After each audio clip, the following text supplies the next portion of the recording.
I'm Kylie Perry.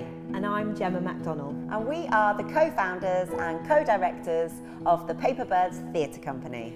We wanted to make you a short series of films that introduce our style of working and the ingredients that we use when we are making devised verbatim shows.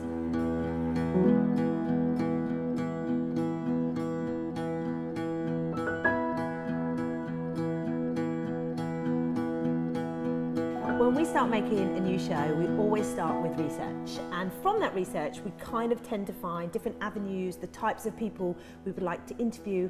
We connect with charities, and then we'll often find a way to use those people's stories and their words within our pieces. We fell into using verbatim a little bit by accident, actually, because we were in the middle of devising our show in 1,000 pieces, and we felt like there was something missing. So we decided to go out and interview people and to add people's real opinions to the show, to the script. And so that approach has now become synonymous with the way that we make work. So for every new project that we embark upon, we try to find really interesting ways of collecting our verbatim material. Yeah, it's different every time. So, for example, when we made Thirsty, which was a show about binge drinking culture in the UK, we got some questionnaires emailed to us, but they were all very sober, weren't they? And so we decided to set up something called a drunken hotline, and so it was voicemails to a phone that people could make when they were drunk, and we would explain it's going to be used within the show. So that was like a very particular way of getting some stories, but also we've used quite different ways, like letters. With our show Ask Me Anything, we wrote to hundreds of teens and said that they could write back to us and they could anonymously ask us any question or tell us about any concern or worry, like we were agony aunts, and they could write to us, and we would use those letters as verbatim within the show as well. Once we get into the rehearsal room with all the verbatim content that we've compiled, then we try to get really creative and inventive with the way that we stage it. So we might cut and paste and layer together lots of different sound bites that all explore one small aspect of our theme, and we sort of slice those together.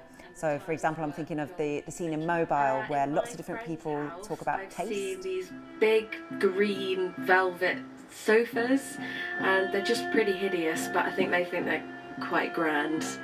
In my house, my boyfriend has a dead stuffed toad, and it's disgusting.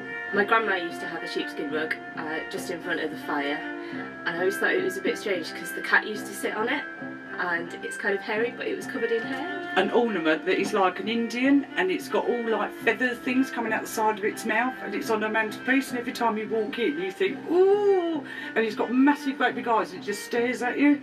A gigantic golden cross which sits atop the bed. My uncle had a bright purple, plastic sofa, and it was awful. Leather couches. In the summer they get way too sticky and hot. In my house, my mum has these sofas that are really patterned. Sort of lime green, or particularly sort of horrible, straw donkeys from Spain or something like to that effect.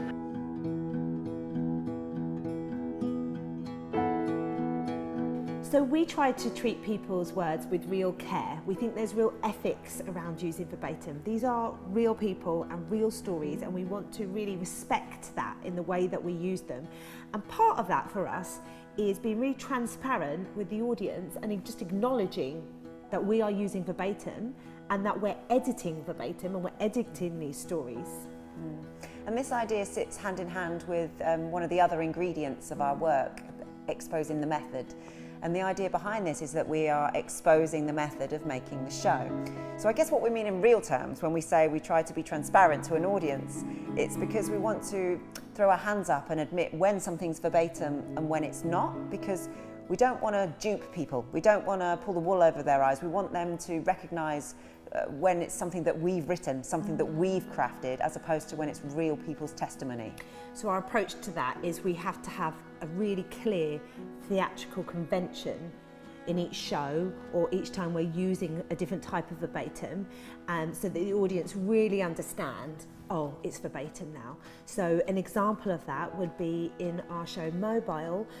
Every time one of the verbatim characters speak, which is the objects, we start by introducing their name, and then we start to hear them speak, and they know when each of those characters speak that it's verbatim material. Or in Ask Me Anything, where we establish really early on that the TV on set scrolls up text like an auto cue in a TV studio every time something verbatim is said. Hey, hey, hey.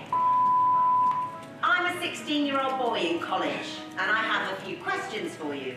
I'm 18 and from Newcastle. From Germany, but living in London. I'm from Bristol. Essex, St Albans. A 17-year-old brown boy living in London. And this is kind of a weird concept, because I've only wrote letters when I was told to in GCSE English, so I'm not used to this sort of concept entirely.